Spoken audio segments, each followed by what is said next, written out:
नमस्कार, मैं हूं संजय शर्मा। आप देख रहे हैं 4 PM न्यूज नेटवर्क। आखिर क्या होगा भारतीय जनता पार्टी का भविष्य? क्या भारतीय जनता पार्टी जातियों की गोलबंदी फिर कर पाएगी? 2014 में अमित शाह ने उत्तर प्रदेश में आके जातियों के ऊपर धर्म ले आए थे। उन्होंने गैर यादव पिछड़ी जातियों को जोड़ा कर कहा था कि धर्म ज्यादा बड़ा है, और वो कामयाब भी हो गए थे। लेकिन इस चुनाव ने फिर जातियों का ताना बाना और मजबूत कर दिया। अयोध्या जैसी सीट भी भारतीय जनता पार्टी हार गई। मैं रोज शो करता हूं अभय दुबे जी के पास, जाने माने पत्रकार हैं एबीपी में। आज चैनल में आप उनको रोज देखते हैं, बहुत पढ़ते लिखते हैं, बहुत सारी किताबें लिखी हैं।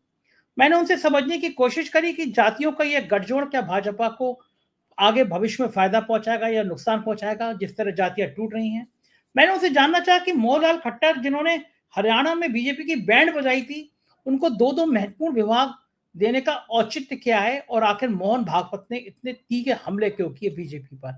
और शानदार बातचीत है, मुझे यकीन है आपको पसंद आएगी। जरूर सुनिएगा। सुनने से पहले चैनल को ज्वाइन कीजिएगा, सब्सक्राइब करिएगा। चलते हैं अभय दुबे जी के पास। 4 PM न्यूज नेटवर्क में स्वागत है अभय दुबे जी आपका। 2014 में अमित शाह ने उत्तर प्रदेश में आके बहुत बड़ा जातियों का एक गणित बनाया था, और ये कहा था कि जो धर्म है वो जातियों से ऊपर खेल कर दे। मतलब जातियों को, सबों को धर्म में बदल दो। ये सबके मन में गैर यादव जितनी पिछड़ी जातियां उसके संग खेल करो कि भाई जाति बाद में होगी, धर्म पहले होगा, उसमें कामयाबी भी मिलेगी। लेकिन इस चुनाव में देखा कि जो पीडीए का नारा दिया था अखिलेश यादव ने, उसने अमित शाह के सपने को तोड़ दिया। उत्तर प्रदेश जैसा बड़ा राज्य, बिहार में भी कुछ कुछ उसका हिस्सा गया। हालांकि बिहार में दलित नहीं टूट पाए, क्योंकि वहां पर चिराग पासवान और मांझी जैसे लोग थे। लेकिन उत्तर प्रदेश सबसे बड़ा राज्य है, वहां पे ये जातियों का गणित बहुत जादू चला गया।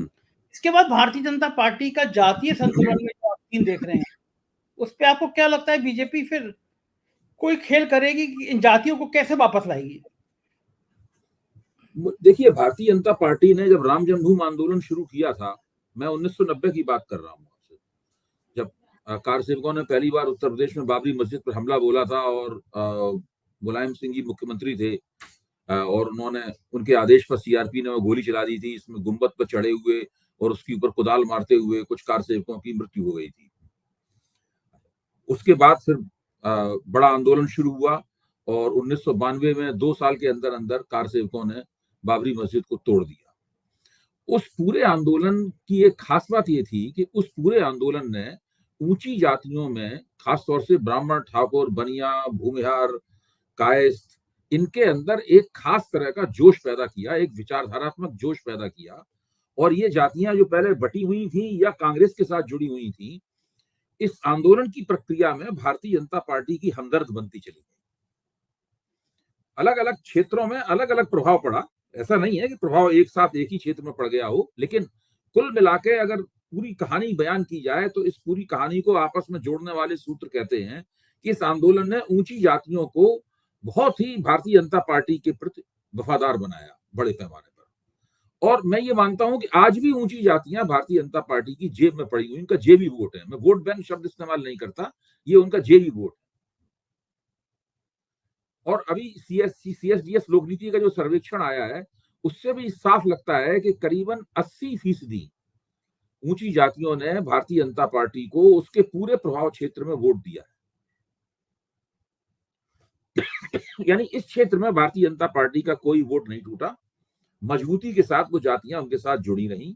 राजपूत वोट भी उत्तर प्रदेश के कई निर्वाचन क्षेत्रों में भारतीय जनता पार्टी का नुकसान हुआ, लेकिन मैं एक पूरी बड़ी तस्वीर बता रहा हूं आपको। उसमें आप बिहार भी जोड़ लीजिए, उसमें आप मध्य प्रदेश भी जोड़िए, गुजरात भी जोड़िए, सब जगह जोड़िए। यहाँ जहां भारतीय जनता पार्टी हारी है वहां भी ऊंची जातियों का वोट जम के मिला है, जहां जीती है वहां भी ऊंची जातियों का वोट जम के मिला है। भाजपा से जो वोट खिसका है वो वोट है पिछड़ी जातियों का, अति पिछड़ी जातियों का, और दलित जातियों का वोट भाजपा से खिसका है। उत्तर प्रदेश में पासी जातियों ने भारतीय जनता पार्टी के साथ पूरी तरीके से छोड़ दिया। यानी और पिछड़ी जातियों में लोधी जाति जो 60 के दशक से ही भाजपा से जुड़ी हुई है, उसकी बेल्ट में भी भारतीय जनता पार्टी की उत्तर प्रदेश में पराजय होते हुए दिखती है। ये एक बहुत बड़ा फैक्टर है जिसको भारतीय जनता पार्टी भी चौंकी है। और भारतीय जनता पार्टी की जो ओबीसी राजनीति है, उस ओबीसी राजनीति का अध्ययन करने वाले भी चौंके हैं। ऐसा क्यों हुआ, इस बारे में सोचने की जरूरत है। तो राम जन्मभूमि आंदोलन की विशेषता ये थी कि इसने हिंदू एकता बनने के लिए एक जमीन तैयार की, और हिंदू एकता 2 चरणों में बनी। पहले चरण में ऊंची जातियों के साथ में जो मध्यवर्ती जातियां थी, इनको हम पिछड़ी जाति कहते हैं या ओबीसी कहते हैं, उनका एक जोड़ तैयार किया गया। सारी पिछड़ी जातियां नहीं जुड़ी, क्योंकि समाजवादियों ने यादवों को अपने साथ जोड़ लिया था 60 के दशक में ही, वो यादव इनके साथ नहीं जुड़े। लेकिन गैर यादव पिछड़ी जातियों में भारतीय जनता पार्टी, उनके पास एक विकल्प खुल गया कि वो समाजवादियों के साथ रहेंगे या भारतीय जनता पार्टी, भी एक नया विकल्प खुल गया, और वो समय समय पर जरूरत के मुताबिक भाजपा में जाने लगे, आने लगे। उसके बाद में जाटवों को छोड़कर बाकी जो दलित जातियां थी, उनके दूसरे चरण में उनके अंदर भी भाजपा के प्रति आकर्षण पैदा हुआ, और फिर एक हिंदू राजनीतिक एकता बनी, जिसकी वजह से क्या हुआ, अपने प्रभाव क्षेत्र में भाजपा 50%, 45%, 50%, 51%, 55% वोट प्राप्त करने लगी। और इसने ये पिछले 4 चुनावों में लगातार वोट प्राप्त किए, उस विधानसभा के चुनाव में और लोकसभा के चुनाव में वोट प्राप्त किए। इसका भाजपा को एक फायदा मिला, इसको भाजपा और संघ के क्षेत्रों में कहा जाता है कि उसने राजनीति पर जो मुस्लिम वीटो था वो खत्म कर दिया। वो मानते थे कि मुसलमान जो है अपने वोट के जरिए हमें सत्ता मिलने का वीटो कर देते हैं, हमें बहुमत मिलने का वीटो कर देते हैं। मुसलमान वोट की जो एफिकेसी थी, उसकी जो प्रभावकारिता थी, इस जबरदस्त हिंदू एकता ने वो शून्य कर दी। इस बार हिंदू एकता टूट गई, और वो क्यों टूटी, मैं ये मानता हूं, मेरी अपनी धारणा ये, हो सकता कुछ लोगों को लगे कि ये बंदा दूर की कौड़ी ला रहा है, लेकिन फिर भी मैं 4 PM के माध्यम से ये बात 4 PM के श्रोताओं के सामने रखूंगा, ताकि वो भी उस पर विचार करें और इस बात को समझें कि ये हिंदू एकता क्यों टूटी। ये हिंदू एकता उस समय टूटनी शुरू हुई जबकि 2018-19 के दौरान में भारतीय जनता पार्टी ने ऊंची जातियों को आर्थिक आधार पर आरक्षण दिया। संविधान में नहीं लिखा हुआ है कि आर्थिक आधार पर आरक्षण दिया जाना चाहिए, फिर भी अपनी संसदीय शक्ति का लाभ उठाकर आर्थिक आधार पर आरक्षण दिया। जैसे ही उन्हें आर्थिक आधार पर आरक्षण दिया गया, वैसे ही उन जातियों को जो कि भाजपा के भरोसे से प्रभावित होकर भाजपा के साथ आती थी कि आपको पॉलिटिक्स में एक लेवल प्लेइंग फील्ड दिया जाएगा, आपके साथ कोई नाइंसाफी नहीं की जाएगी, उनको लगा कि ये मामला कुछ गड़बड़ है। वो चुप हो गई और उन्होंने ध्यान से पूरी परिस्थिति का आकलन करना शुरू किया। उनके बुद्धिजीवियों ने, उनके नेताओं ने आकलन करना शुरू किया। मैं मानता हूं कि पिछले 5 वर्ष वो लोग खामोशी के साथ आकलन करते रहे। बीच बीच में भाजपा को उन्होंने वोट भी दिया, ऐसी बात नहीं। इस बीच में भाई 18 के बाद में 19 का लोकसभा चुनाव हुआ, उसमें भाजपा को उन्होंने वोट दिया। 22 का उत्तर प्रदेश में विधानसभा चुनाव हुआ और दूसरे चुनाव हुए, उसमें भी काफी वोट उनका भाजपा को गया। लेकिन वो लोग इस बीच में देखते रहे कि चक्कर है क्या, ये हमको जो लेवल प्लेइंग फील्ड देने का वायदा किया जाता है, ये वास्तव में वायदा है कि ये एक तरह का फर्जीवाड़ा है। फिर भारतीय जनता पार्टी ने जैसे ही अपने उम्मीदवारों की 2024 की लिस्ट घोषित की, उस लिस्ट को जब उन लोगों ने देखा तो उन्होंने पाया कि ये तो हम लोगों को बहुत दिनों से उल्लू बनाया जा रहा था। उन्होंने पाया कि भारतीय जनता पार्टी के एनडीए के 31.3% जो उम्मीदवार हैं, वो उम्मीदवार ऊंची जातियों के हैं। इनमें ब्राह्मणों की संख्या 14.9% है, यानी तकरीबन 15% ब्राह्मणों की संख्या है। राजपूतों की संख्या इसमें 7% है, और दूसरी जो ऊंची जातियां हैं उनकी संख्या 9.4% है। जब उन्होंने इसकी तुलना इंडिया गठबंधन के उम्मीदवारों से की, तब उन्होंने पाया कि इंडिया गठबंधन ने तो बहुत कम उसके मुकाबले ऊंची जातियों को टिकट दिए हैं। इंडिया गठबंधन में केवल 19% ऊंची जातियों को टिकट दिए गए थे, यानी 31% अगर टिकट एनडीए ने दिए तो इंडिया गठबंधन ने केवल 19% टिकट दिए, जो कि एक बहुत बड़ा अंतर है। ब्राह्मणों को इंडिया गठबंधन ने केवल 10% टिकट दिए, राजपूतों को केवल 2.7% टिकट दिए, और दूसरी ऊंची जातियों को केवल 6.5% टिकट दिए। ये आप भाजपा से अगर मिला के तुलना करें तो भाजपा में 14.9% ब्राह्मणों को टिकट मिले, 7% राजपूतों को टिकट मिले, और दूसरी ऊंची जातियों को 9.4% टिकट प्राप्त हुए। आप इससे अनुमान लगाएं कि ऊंची जातियों की तरफ किसका पलड़ा झुका हुआ था। यानी एक तरफ तो भाजपा के बारे में ये मैं भी कहता था, इस बात को मैं दूसरे से नहीं कहता, कि भाजपा का बड़े पैमाने पर ओबीसीआइजेशन हुआ है, भाजपा का बड़े पैमाने पर पिछड़ाकरण हुआ है। लेकिन टिकट देने में तो ये बात लग नहीं रही, क्योंकि पिछड़ों को टिकट कितने दिए भाजपा ने पिछड़ों को केवल 25.5% टिकट दिए, और ऊंची जातियों को 31.3% टिकट दिए।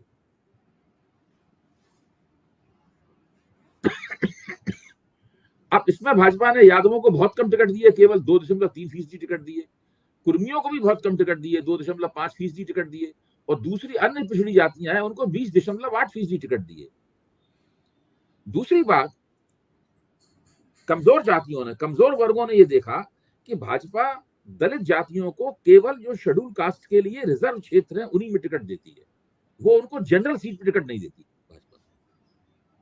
लेकिन उन्होंने देखा कि इंडिया गठबंधन में जनरल सीटों पर भी दलितों को टिकट दिए जा रहे हैं। अयोध्या का उदाहरण आप इस बात का सबूत है। इसके अलावा एक और टिकट दिया है, मैं निर्वाचन क्षेत्र का नाम भूल रहा हूं, अखिलेश ने एक और दलित को टिकट दिया है जनरल सीट से। आम आदमी पार्टी ने दिल्ली में दलित को कुलदीप कुमार को पूर्वी दिल्ली से टिकट दिया था, जो कि दलित हैं। तो ये देखा गया कि जो इंडिया गठबंधन है वो कमजोर जातियों पे उसका फोकस ज्यादा है, वो कमजोर जातियों को ज्यादा प्रतिनिधित्व दे रहा है बनस्पत एनडीए के। तो इस पूरी रणनीति ने फिर उसके बाद में विपक्ष ने प्रचार किया। राहुल गांधी ने संविधान की किताब उठाई, लाल कवर वाली, और अपनी मीटिंगों में कहना उन्होंने शुरू किया कि ये ईडब्ल्यूएस कोटे की नहीं, उन्होंने कहना शुरू किया कि ये लोग 400 सीट इसलिए चाहते हैं क्योंकि संविधान बदलना, कोई बहुत बड़ा हंगामा करना चाहते हैं। जमीन बिल्कुल तैयार थी। ईडब्ल्यूएस कोटे से लोगों के मन में शक का बीज पड़ गया था कि ये लोग कुछ भी कर सकते हैं, ये लोग दरअसल हमारे वोट लेना चाहते हैं, लेकिन हमको वास्तव में प्रतिनिधित्व नहीं देना चाहते और आरक्षण की व्यवस्था भी हमसे छीनना चाहते हैं। इस पूरी प्रक्रिया में जैसे ही विपक्ष इनके पास ये प्रचार लेके गया, उन्होंने विपक्ष की बातों पर बिना किसी हील उज्जत के विश्वास कर लिया और भारतीय जनता पार्टी की हिंदू एकता पूरी तरीके से बिखर गई इसमें। अब बहुत से लोग ये थीसिस दे रहे हैं कि भाई टिकट बहुत अच्छे नहीं दिए भाजपा ने, टिकट काटे नहीं, प्रबंधन ठीक नहीं था, पन्ना प्रमुख ठीक से काम नहीं कर रहा था, संघ के स्वयंसेवकों का सहयोग पूरा नहीं था। तो ये बातें हैं, मैं इन बातों से इनकार नहीं कर रहा हूं, लेकिन नरेंद्र मोदी से अच्छा तो कोई उम्मीदवार नहीं हो सकता बनारस में। बनारस की सीट पर नरेंद्र मोदी से अच्छा तो कोई उम्मीदवार नहीं हो सकता। नरेंद्र मोदी के वोट इतने कम क्यों हो गए? अजय राय तो कोई बहुत बड़े और चमकदार नेता नहीं है कांग्रेस के। अजय राय के वोटों में 20% का उछाल क्यों आया? उनका वोट 20% से 40% तक कैसे पहुंच गए? नरेंद्र मोदी का जो जीत का अंतराल था वो 3.5 लाख से घटकर 1.5 लाख पे क्यों आ गया? इन सब सवालों का कोई भी जवाब इस प्रकार के राजनीतिक समीक्षकों के पास नहीं है, जो कह रहे हैं कि ये कुछ भाजपा बद इंतजामी कारण हार गई, अति आत्मविश्वास के कारण हार गई, मोदी पे ज्यादा भरोसा कर लिया इसलिए हार गई। वो ये भी नहीं बताती कि भाई मोदी पे ज्यादा भरोसा करने के मोदी जी खुद खिलाफ थे उसके, क्या मोदी जी खुद कह रहे थे हम पे ज्यादा भरोसा मत करो? वो तो खुद ही पूरे चुनाव को मोदी केंद्रित बना रहे थे। बहरहाल ये तो उनकी बातें हैं। मेरा फोकस यहाँ पे ये है, आज सवेरे से मैं यही देख रहा हूं और समझने की कोशिश कर रहा हूं कि क्यों भारतीय जनता पार्टी अभी भी अपने मर्म में, अपने वास्तविक किरदार में मुख्य तौर पर ऊंची जातियों की पार्टी ही है, मुख्य तौर पर ये एक ब्राह्मण बनिया पार्टी ही है। अभी तक जो एक हिंदू एकता का फसाड, हिंदू एकता का एक पूरा जिसे कहते हैं कि हिंदू एकता की एक कल्पना थी और उस कल्पना के आधार पर जो हिंदू एकता का शीराजा बनाया गया था, इस चुनाव से उसका शीराजा बिखरना शुरू हो गया है, क्योंकि तथ्य लोगों को बता रहे हैं कि भारतीय जनता पार्टी कमजोर जातियों को कम नुमाइंदगी देती है और ऊंची जातियों को ज्यादा नुमाइंदगी देती है।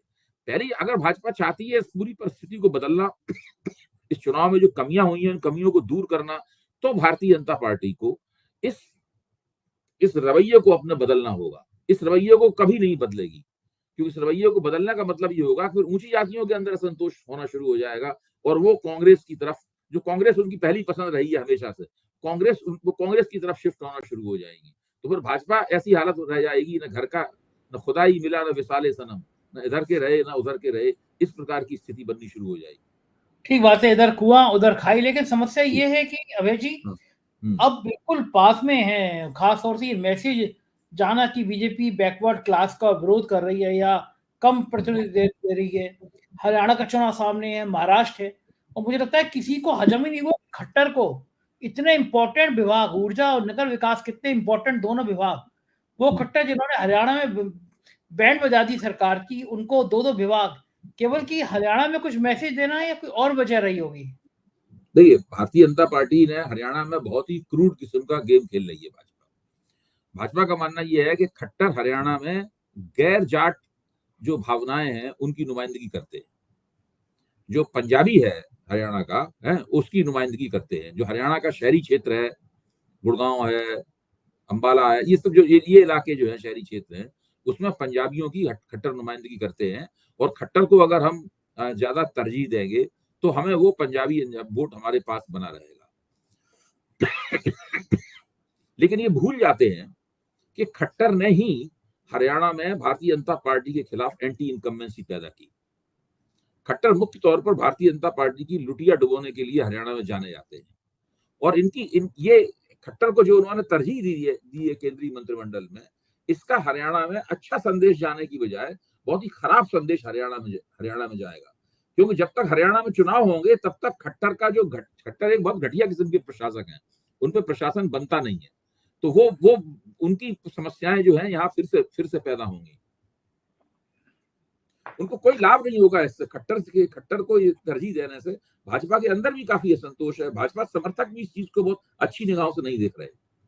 अच्छा, कारण तो केवल यही होगा ना कि दो प्रमुख मंत्रालय इसीलिए दिए गए कि भाई हरियाणा में मैसेज चला जाए, वरना तो कोई वजह नहीं थी ना कि खट्टर को ऐसे इंपॉर्टेंट मंत्रालय मिलने का। दूसरी वजह यही है कि वो नरेंद्र मोदी के व्यक्तिगत मित्र हैं। जब नरेंद्र मोदी हिमाचल प्रदेश के और हरियाणा के इंचार्ज थे तो खट्टर साहब के स्कूटर पर बैठ के घूमा करते थे। तो मेरा मानना है कि खट्टर के प्रति नरेंद्र मोदी का जो मोह है, वो मोह ने हरियाणा विधानसभा के अगले चुनावों में ले डूबेगा। हरियाणा में भारतीय जनता पार्टी की बहुत बुरी हालत होती जा रही है। क्योंकि आप हरियाणा, दिल्ली के तो बगल में लगा हुआ हरियाणा, वहां की खबरें पाना कोई वो नहीं है। जब लोकसभा चुनाव में क्या होता है कि अगर आप 3 विधानसभा क्षेत्रों में भी चुनाव हार जाएं और 2 विधानसभा क्षेत्रों में चुनाव जीत जाएं तो उसकी रिकवरी वहां से हो जाती है। खट्टर अच्छा चुनाव जीते हैं अपना, इसमें कोई शक नहीं, लेकिन वो एक इस तरह के निर्वाचन क्षेत्र से लड़ रहे थे जहां पर इस तरह से चुनाव जीतना उनके लिए आसान था। लेकिन जब अलग अलग विधानसभा क्षेत्रों में चुनाव होगा तो उस वक्त भारतीय जनता पार्टी के खिलाफ जो रोष है, वो रोष बहुत ज्यादा सिर चढ़कर बोलेगा। तो हरियाणा में भारतीय जनता पार्टी के लिए बहुत बड़ी चुनौती है। और खट्टर का तो केवल वहां दौरा एक करवा दें तो उनकी हार और ज्यादा सुनिश्चित हो जाएगी। ये बढ़िया है।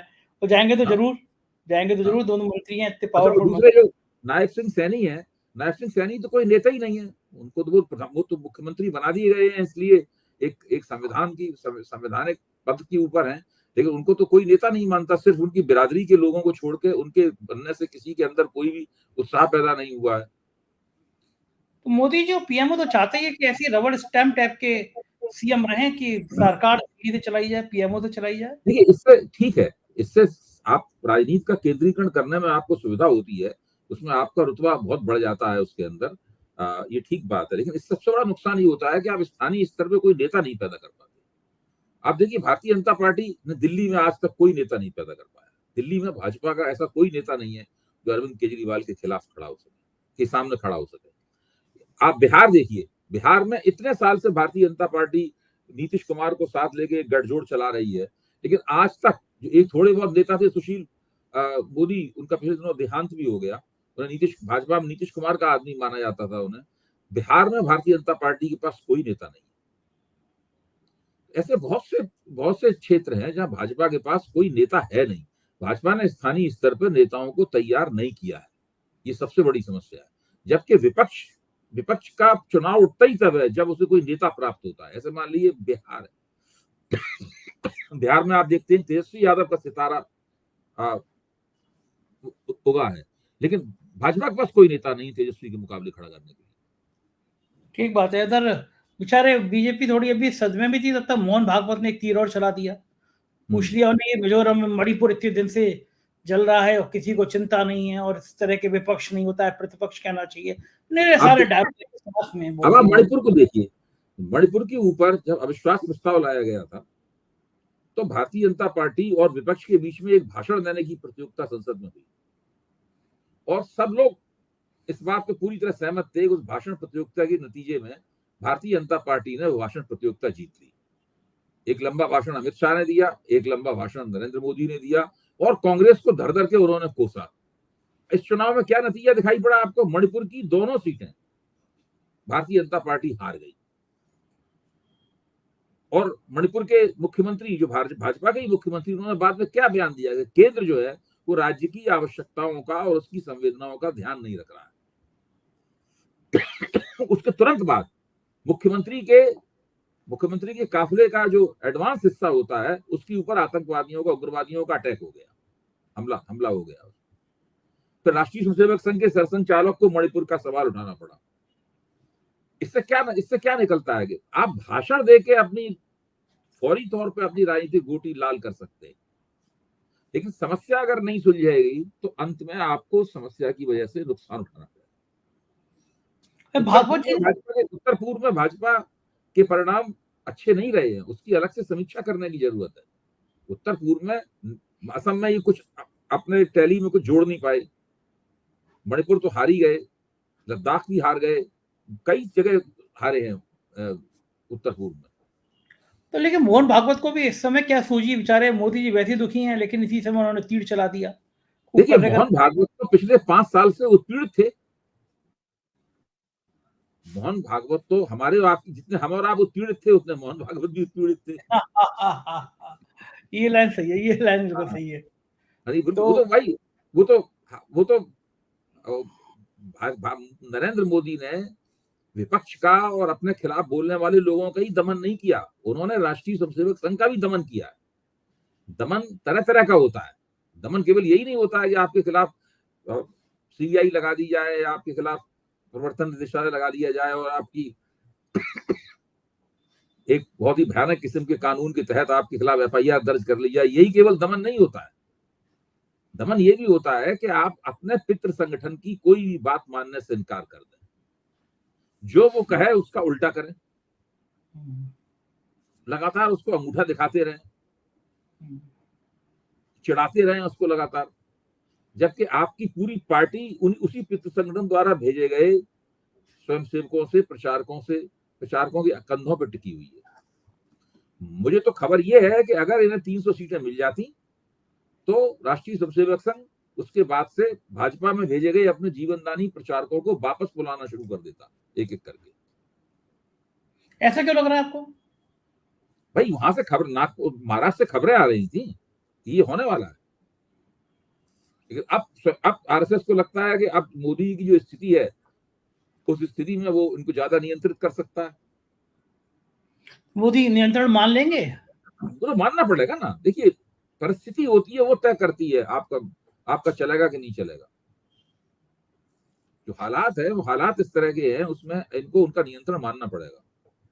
लेकिन हालात तो बता रहे हैं कि नायडू की और नीतीश कुमार की हिम्मत ही नहीं हो रही कुछ बोलने की, वो तो सरेंडर कर दिया। नहीं, आप इसको इस तरह देखना उचित नहीं है। ये गोदी मीडिया इस तरह का प्रचार कर रहा है कि वो नायडू वो दोनों नरेंद्र मोदी के रुतबे में आ गए हैं। कुछ नहीं, वो लोग अपने हितों की तरफ पूरा ध्यान रखे हुए हैं। वो केंद्र की सत्ता को डिस्टेबलाइज करते हुए नहीं दिखना चाहते, लेकिन इसका मतलब ये नहीं है कि उनकी सौदेबाजी नहीं हो रही है। इसका मतलब ये नहीं है कि वो पूरे अपने फायदे नहीं उठाएंगे। उनके कुछ प्रस्ताव नरेंद्र मोदी अभी ना भी माने तो वो प्रतीक्षा करेंगे, वो इंतजार करेंगे वक्त का। ऐसे नहीं राजनीति होती है कि वो तुरंत नरेंद्र मोदी के खिलाफ बगावत का झंडा उठा दें या राष्ट्रीय स्वयंसेवक संघ नरेंद्र मोदी के पीछे डंडा लेके पड़ जाए। ये हम सब लोग अपनी कल्पनाओं में भले इस बात को सोचते रहे, लेकिन इस तरह से नहीं होता है। हाँ सही बात है कि वो कुछ दिन थोड़े दिन ट्राई करेंगे। नहीं, दूसरा ये है कि नरेंद्र मोदी सत्ता के स्रोत है ना भाई। नरेंद्र मोदी के नेतृत्व में 63 सीटें कम हुई, लेकिन 240 सीटें तो आई हैं। तो सत्ता के स्रोत तो अभी भी है। वो जब तक वो सत्ता के स्रोत रहेंगे तब तक उनकी वजह से लोगों को सत्ता मिली हुई है, इसका फायदा नरेंद्र मोदी को मिलेगा। भारतीय जनता पार्टी में अंदर सब कुछ शांत रहेगा लग रहा है आपको? देखिए भारतीय जनता पार्टी में तब तक मोदी के खिलाफ कोई बगावत नहीं होगी जब तक कि ये अभी जब तक कि ये बिल्कुल लोग आश्वस्त न हो जाएं कि इनकी वजह से भारतीय जनता पार्टी का जो पराभव शुरू हुआ है ये रुकेगा नहीं। लोग अभी इस साल में जितने महीने बचे हैं और अगले साल में अक्टूबर नवंबर तक 5 चुनाव होने वाले हैं, 5 विधानसभाओं के। इस साल झारखंड का चुनाव होगा, हरियाणा का चुनाव होगा, इस साल महाराष्ट्र का चुनाव होगा, अगले साल दिल्ली का चुनाव होगा, बिहार का चुनाव होगा। लोग देखेंगे कि इन चुनावों में भारतीय जनता पार्टी क्या करती है। अगर भारतीय जनता पार्टी ने वापसी होते हुए अपनी दिखाई तब दूसरी तरह से लोग सोचेंगे। अगर भारतीय जनता पार्टी चुनाव को हार गई तो लोगों को लगेगा कि इसके पराभव पर एक मोहर और लग गई है। फिर राजनीतिक शक्तियां दूसरे तरीके से पूरी परिस्थिति का आकलन करना शुरू करती हैं।